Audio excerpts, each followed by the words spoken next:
How do you get kicked out of school for saying that your ancestors used to own another girl's ancestors? And then you go on TV and you're still continuing the same behavior after? Do Bad Girls Club even do background checks?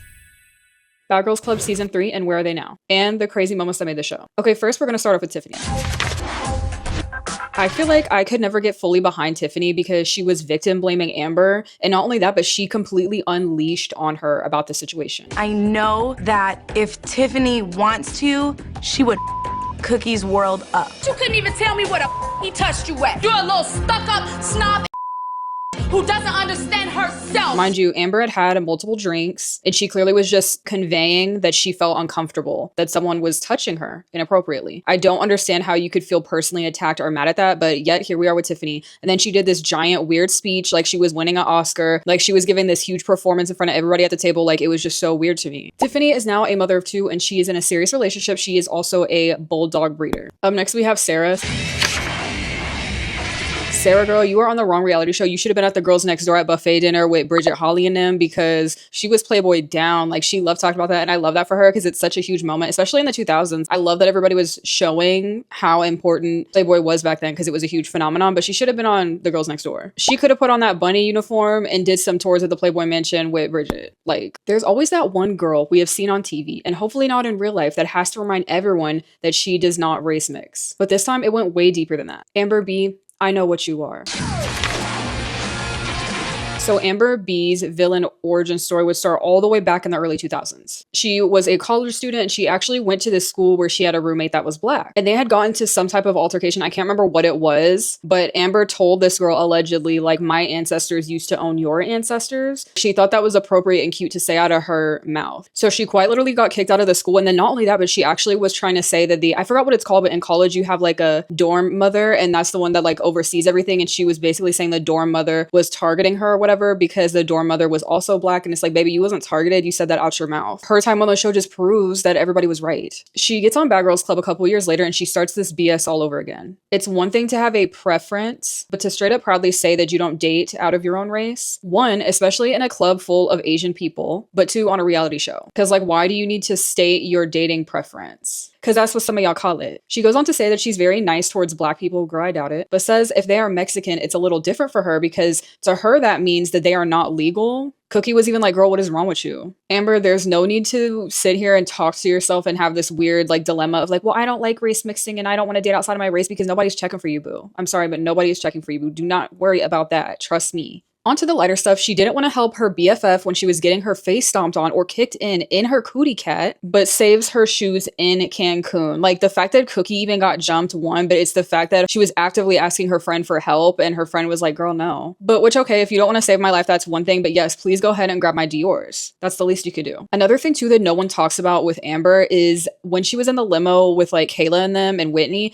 she was over here who actually almost started, I want to say she did start it, with the whole like, oh my gosh, your teenage brother, like what color is his thing? I'm just like, did she really say that? And that's when Kayla piggybacked off of it. Everyone gives Kayla heat for that, but I just feel like Amber was also being weird, and she's the one who started that whole like conversation, in my opinion. Maybe I'm wrong, maybe Kayla started it, but Whitney definitely was part of the reason why Whitney was getting irritated. Because why are you talking about somebody's 16-year-old brother? Weird. Like, everything Amber does is weird. Amber did Love Games on Oxygen, and then she got in a fight with Natalie Nunn. She's super focused on her daughter now, and she's very close with her parents. That's it. That's all I have. Not that we needed anything more from her, no shade. Amber M.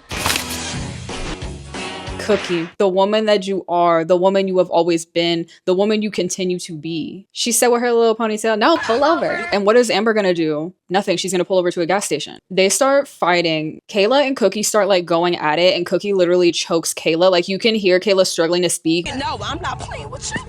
Amber's just not the one to play with. Like, I don't know why people kept playing with her, but she would always stand her ground. And to me, that's a true bad girl. Like, somebody that is not scared of anyone, even if she's outnumbered. Like, Amber is that girl, and she's my favorite from this season. This Amber, the good Amber, not the bad Amber. But as far as the jumping situation, I would have absolutely sued. I don't know what their contracts were like at that point, but later on in the series, which we will get to, there of course were many lawsuits. And this should have been one of them, because you have me messed up. You have the wrong one. Cookie is living her best life as usual. She actually lives in Maui now and is a mother. She does also have a following on social media and has even hosted events with Tanisha and continues on being really well liked. Ashley is pretty and crazy, and like, the more you watch her, the more you see how crazy she really is.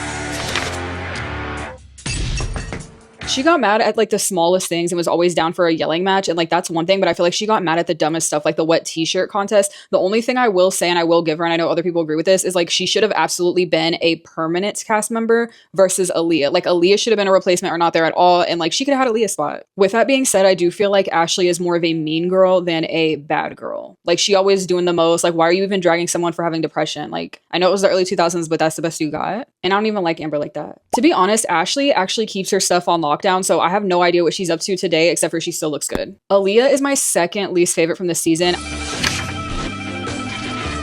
I don't know anyone that is an Aaliyah stan. Let me know in the comments, but like, I cannot stand her. Her voice is like nails on a chalkboard to me. She's always instigating fights. She didn't like the Ambers, which if you want to dislike the bad Amber, that's fine. But everybody was acting super cliquey and followy with the hating Cookie hate train. It was crazy. And not only was she just like laughing at the fact that she helped jump Cookie, she was like elated. She loved it. She was eating it up. To me, she just gives Karen vibes, especially at the reunion when she's watching the tape back looking like a proud parent with the way she handled the Cookie situation. Like, it was disgusting. Even Perez Hilton had to get on to you. Aaliyah would go on to say at the reunion, she's not sorry and she's not going to apologize. She thinks she's so bad and it's cringy. I'm not going to really apologize. Even Are though you when I was embarrassed there, at all or no?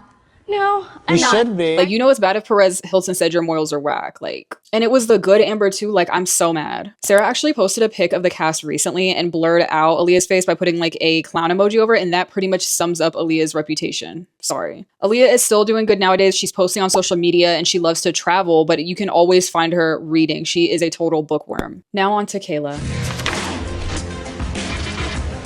Kayla. We all know that Kayla said that she wanted a 16-year-old, which was Whitney's brother. And I understand she completely flipped out and was like, I was just kidding. You know, I'm just playing. But that's like not something to joke about. Of course, we know this now. Like, back in the 2000s, I guess people were wild then. But that's just like not funny to me. It's not cute and it's weird. And I was irritated that she got that mad at Whitney. Of course, it's Bad Girls Club, but it's like, girl, you said something about her brother in that type of way. She's going to get mad. Sorry. Like, I want to talk about her face card, but how could I after that? Kayla has earned her Bachelor of Science in legal support and is now a paralegal. I just feel like on this season, there was a lot of clickiness and following going on. Like, if one girl did something, all the rest would follow in a row like ducks, but ducks with black sparkly eyeshadow. This is the Bad Girls Club right here. Whitney from this season has unfortunately passed away because she accidentally took in a whole bunch of things that weren't supposed to be mixed together. And that unfortunately did cause her to pass away. And she was, I believe, 33, which is incredibly sad. So I will not be talking about her time on the show. I will say that for me personally, I don't know if this goes for everybody who likes Bad Girls Club, but for me, season 3 is so forgettable. But it's like, how could it be memorable? Because you're in between Natalie's season and Tanisha's season. Like, oh my gosh, those were crazy. How much more iconic can you get? It's kind of like if you're going up at a talent show, but you have to go after Beyonce sings.